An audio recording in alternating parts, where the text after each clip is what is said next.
scripture reading this morning.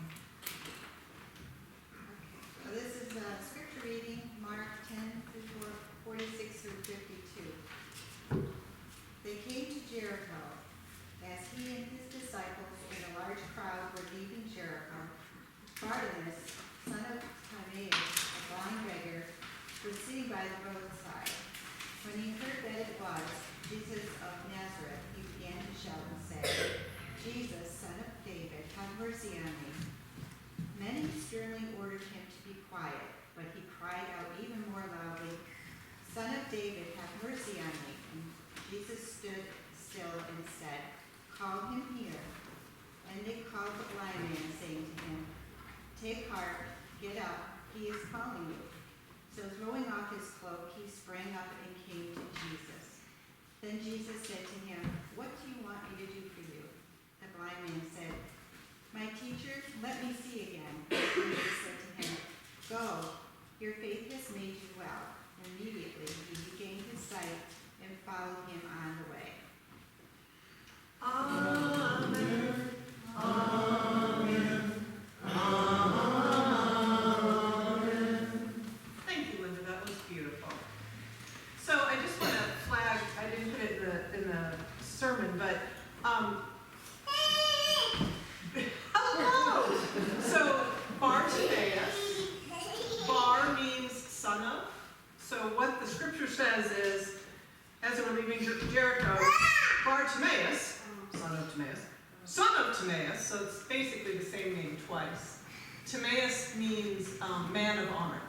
So it's Mark and to some degree Matthew want to make sure that people who don't speak Aramaic get a little clue into the Aramaic that underlies the scripture. Luke is really all about the Greek. But so you get a little extra window into the scripture with Mark. So I know that sometimes it is hard to keep track of where we are in the overall arch of Jesus' story. So before I dive into even more details about this story, I just want to give you the wider context so you can kind of picture where Jesus is in this whole story. Jesus and his disciples have left Galilee and are headed for Jerusalem for Passover. Jesus has warned them, his disciples, that he will suffer there and be killed, but that he will rise again in 3 days. Now, they can't get their heads around that, his disciples, so they mostly kind of just set it aside and squabble among themselves about who is the greatest. So in today's story, they've arrived in Jericho, which is about 15 miles from Jerusalem. Once Jesus and the disciples leave Jericho, they will start heading up the hill, the mountain that Jerusalem is built on. And we're going to see then that triumphant entry into Jerusalem that we know that we celebrate on Palm Sunday. So Jesus will ride a donkey into town, and the crowds will shout, "Hosanna!" And then all the events of Holy Week will unfold like a rock rolling down a hill. So this story about Bartimaeus is the last story in Mark that is about Jesus the healer. Is about Jesus touching individual lives. It's the last story about Jesus working retail instead of wholesale. It is a story to remember those before moments, the events that made his ministry so dangerous to the authorities, that Holy Week unfolded the way it did. So when we look at this story, we should probably be looking for the edginess, for some of the reasons that all that is to come is about to unfold. So Bartimaeus is blind. He's on the outer fringes of society, and you hear that in the text where they say he's begging on the edge of the road. He's on that outer fringe. He's on the edge of the main road to Jerusalem. He's in a town where a number of the thousands of priests who serve at the temple in Jerusalem live when they're not on duty. It's a very, it's a company town. There's a lot of priests who live there. It's just before Passover, so the road is absolutely full of pilgrims heading up to Jerusalem to observe the holiday that remembered God freeing the Hebrews. And remember, Hebrews means the little people. The Passover celebrates that that moment of freedom from slavery in Egypt. So whatever you're picturing in your mind, I want to make sure you're picturing an absolute hullabaloo with people everywhere and strangers everywhere and chaos and excitement and dust and kids going missing and chickens and carts and working animals and pickpockets and housewives, right? It is just a crazy mess of humanity, and everyone is underway in all sorts of different directions. And somehow, in all of this pandalarium, Bartimaeus has figured out that this healer from Galilee is walking by. The guy that the priests are so annoyed with because Jesus is undermining their work at the temple. The guy who is said to have done truly amazing healing, including a blind guy in Bethsaida, something Bartimaeus is clearly going to be interested in. So Bartimaeus cries out. And over all this chaos, Jesus hears him. Jesus manages to come to a halt in the middle of the river of humanity flowing up to Jerusalem. And Jesus hears him. And if you were someone in authority, knowing how many little people are living on the edge, how many people are not able to survive in your society, having someone see the people that everyone else is blind to is dangerous. Because it means it can be done, right? Anyone can notice the little people on the edges. Anyone can stop and ask, what do you want me to do for you?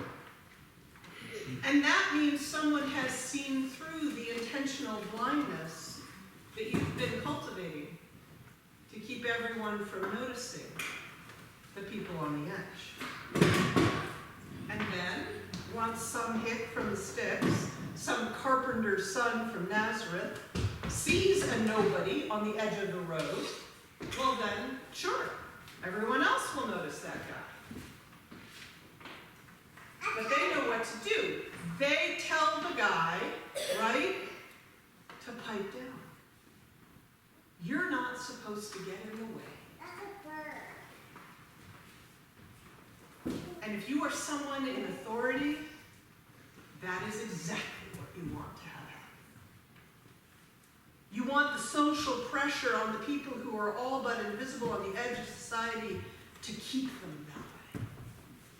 And yet, Jesus calls the crowd on their blindness, right? He says, let him come, call him forward. Call him here, he says. And the crowd around Jesus is following him because of his preaching. And when his disciples try to rope him into saying that one of them can sit at his right hand and one at his left, he says, whoever wishes to be first among you must be slave of all. And to be clear, he said that the day before. And yet those people following him are unable to see that. In the very least, that means not telling a blind guy who was asking Jesus to spread some of his healing mercy upon him to pipe down. And worse yet, once Jesus reminds the crowds that they are better than that, they do follow Jesus' orders and they call the guy forward. And instead of resenting Jesus for reminding them of their prejudices, they seem grateful. They change their tune. That is the last thing that the authorities want. Then the miracle occurs and Bartimaeus gets his sight back. There is really nothing that the authorities can do about miracles, they just happen. What the authorities want is to prevent change. The system they're living in may be kind of crazy, it may be kind of broken, but the authorities know how to make it work for them. So that their lives, at least, don't have to change. And we all get that because that's what authorities are like back then and now. But here's the thing.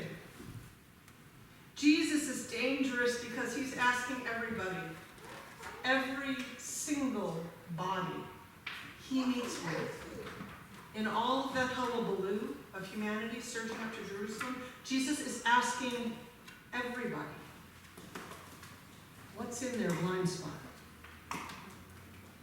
What aren't they seeing? And then, once they are uncomfortably clear about the fact that they are blind in at least some aspects of their lives, he asks, what do you want me to do for you? Now, as we move forward as a church, Jesus is still asking us that. What aren't we seeing? What do we want Jesus to do for us? I think we're struggling with that. There is so much here that we love that we don't want to change. And yet, if we are to let go of our blindness, if we are going to stop telling people to be quiet, implicitly or explicitly, not that they're running around, they're fabulous, they're fine. We need to tell them to take heart, that Jesus is calling to them. We're going to have to change. Right like that. We're going to have to change. We're going to have to let go of the familiar and answer Jesus' question about what we want him to do for us. To have more dancing in the back. And I don't think that's easy. Because first we have to see something that we're blind to. Now that is part of what the vision team, and honestly I did not even see that part of the name of the team until I wrote this, so that is my blindness right there. That is part of what the vision team is trying to do. We have a blind spot and we're trying to see around it. But it's going to take everyone, all of us, in this chaotic scrum of our lives as we try to follow Jesus to Jerusalem, to the cross, to the resurrection, to realize what we have been blind to, what we're overlooking because we don't want things to change. Following Jesus has always been an edgy business, and it will continue to be so, but we'll be in some great company with people of faith as strong as Bartimaeus.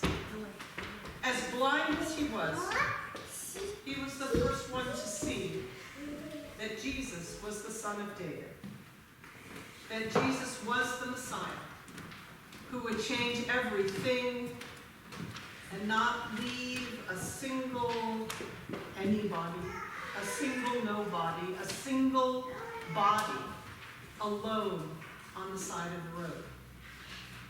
Jesus was taking everybody with him into God's new kingdom, including all the beloved bodies in this church.